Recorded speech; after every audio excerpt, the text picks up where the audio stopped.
I slammed both coffee cups onto the table hard enough to make her flinch. "I'm done." She blinked at me, phone still glowing in her palm. "Done with what?" "With this.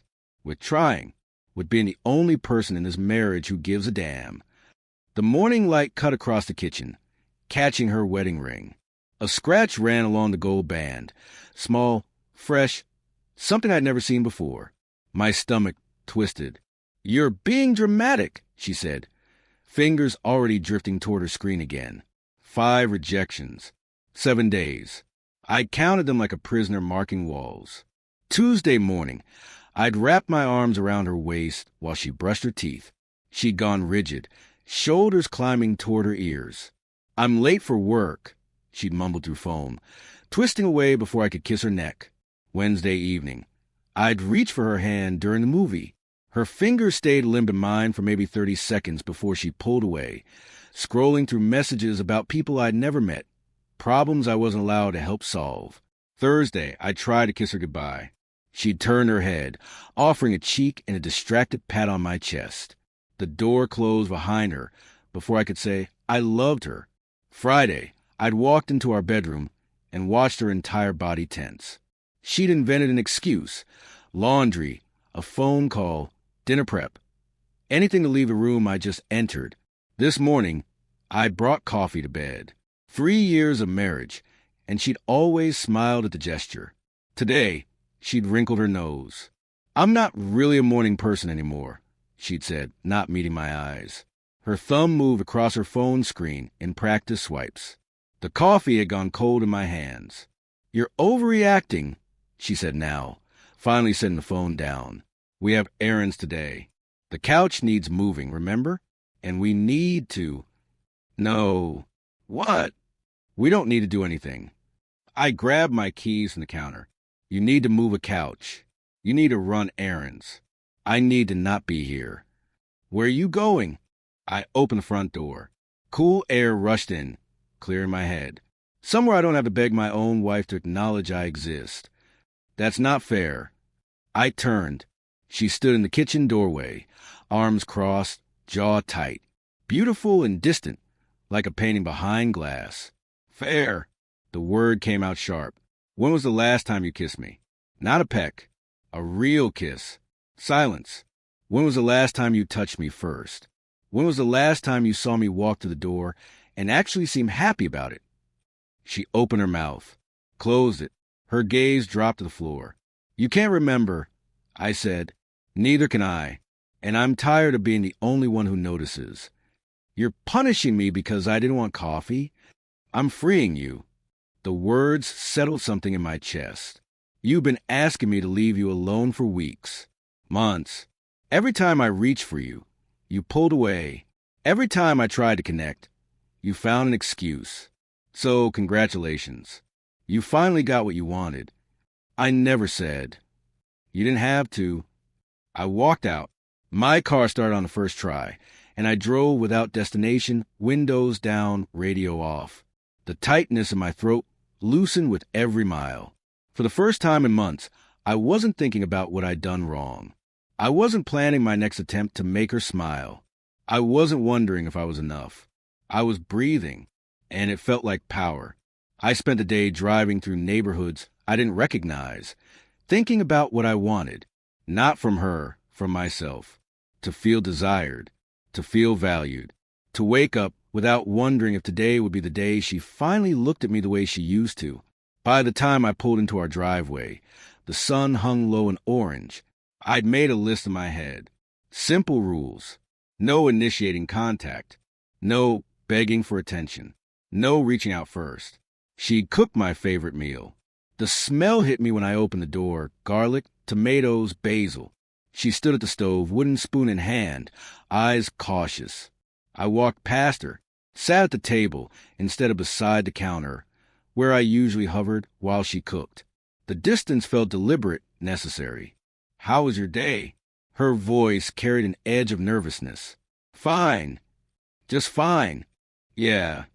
She ladled pasta onto 2 plates, set one in front of me. I noticed her hand shook slightly. "I'm surprised," I said, twirling spaghetti around my fork. You haven't made this in months. Didn't think you cared about my preferences anymore. Her jaw tightened. That's not true. Tuesday, you pushed me away. Wednesday, you ignored me for your phone. Thursday, you couldn't get away fast enough. Friday, my presence made you leave the room. I took a bite, chewed slowly. Should I continue? You're keeping score now? When was the last time you kissed me first? When was the last time you were happy to see me come home? She stared at her plate. Minutes crawled by. You can't remember either, I said. I've been stressed. And now you're free for my attention. Exactly what you've been asking for. I pushed my chair back, left her sitting there with 2 plates of cooling pasta, and climbed the stairs to our bedroom. For the first time in months, I fell asleep without wondering if I was good enough for her. Monday morning, I made coffee for one. She appeared in the kitchen doorway as I poured, eyes following my movements. I grabbed my mug, walked past her, headed for the door. No goodbye? Her voice pitched higher than usual. I kept walking. That evening, she waited by the entrance when I came home. How was work? Good. Anything interesting happen? No. I cooked dinner for myself. Ate at the counter while she watched from the living room, arms wrapped around her knees. Tuesday, she asked me to help move furniture. It'll only take 5 minutes. I'll do it this weekend. But I need it done now. Weekend. I didn't glance up from my book. She stood there for a full minute before walking away. Wednesday night, I came home to candles. Dim lighting, music playing softly. The table set with wine glasses and cloth napkins. She'd changed into a dress, black, fitted, the one she wore on our first anniversary. I sat down, ate without commenting on the effort. You're being weird, she said halfway through the meal. Am I? This isn't like you. You spent months pulling away from me, I said, cutting into chicken, avoiding my touch, finding excuses to be anywhere I wasn't. Now you have exactly what you wanted. I didn't want this. Your actions said otherwise. Thursday, she stayed late after work, mentioned drinks with friends.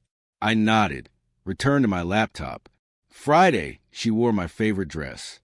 I complimented her once, kept my tone neutral. Saturday morning, during breakfast, she reached for my hand across the table. I moved mine to my coffee cup. Her fingers curled into a fist against the wood. The second week, she became relentless. New hairstyle, lower necklines, perfume I hadn't smelled in years. Monday evening, she wore my shirt, nothing else visible beneath it. She waited by the door when I arrived, tried to wrap her arms around me. I stepped sideways, gentle but firm. Stop punishing me, she said. I'm not punishing you. Then what is this? Self-preservation. I moved past her into the kitchen. I spent months trying. You spent months rejecting me. I'm simply respecting the boundaries you establish. That's not what I meant to. Intentions don't matter. Actions do. Tuesday, she canceled her evening plans. Stayed home. Cooked again, hovered near me while I read. I acknowledged her presence with a nod. Nothing more. Wednesday, my phone buzzed during a meeting. 3 messages. Photos of her in lingerie I'd bought last Christmas. Still tagged in the drawer. A 4th message. Miss me? That evening, she proposed a weekend trip. Just us. We could reconnect. No. Why not? Because it would be on your terms. Your timeline. Your rules. I closed my laptop. I'm done playing that game. Thursday, she announced she'd canceled her gym membership. I shrugged. Your choice. Her face crumpled. Don't you care why? Your decision stopped being my concern when mine stopped being yours. Friday night, she came home early. Eyes red-rimmed, makeup smudged. She sat across from me at the kitchen table, hands trembling. We need to talk. Something in her voice made my spine straighten. Not anger, not frustration. Fear. I've been confused, she whispered. There's someone at the gym. We've been talking, getting close. The room went very quiet. How close? She twisted her wedding ring. Emotionally, we haven't, but I wanted to. Almost did. I leaned back in my chair, studied her face. Tears tracked through her foundation, leaving pale trails. When did this start? 3 months ago. Her voice cracked. I felt lonely. You were always trying, and I didn't know why it annoyed me. He listened, made me laugh, didn't ask for anything. So you blame me for caring. I know it sounds insane. It is insane. I stood, paced the window. You pushed me away for months because you were developing feelings for someone else. And now you're back because what? He didn't want you? She flinched. He has a girlfriend. I realized. You realize you burned your safety net. I turned to face her. You didn't come back because you love me. You came back because he wasn't available and you were afraid of being alone. That's not true. I want to fix this. We can go to therapy. I'll do whatever. Pack a bag. What? You need space to figure out what you actually want. Not what's convenient. Not what's safe. What you genuinely want. I cross my arms. Stay with your sister for a while. Decide without me as your backup plan. Please. She reached for my hand. I stepped away. Give me one chance. I made a mistake. I love you. You love the idea of not being alone. I walked toward the stairs. There's a difference. The weekend blurred. She cried, bargained, promised change. Monday morning, while she showered, I called a lawyer. When she emerged, I handed her the papers. The coffee cup slipped from her fingers, shattered a cross tile. 3 months later, I signed the final documents in an office that smelled of leather and old paper. I drove home to an empty apartment, cooked dinner for one. The silence felt clean, honest. I'd chosen myself.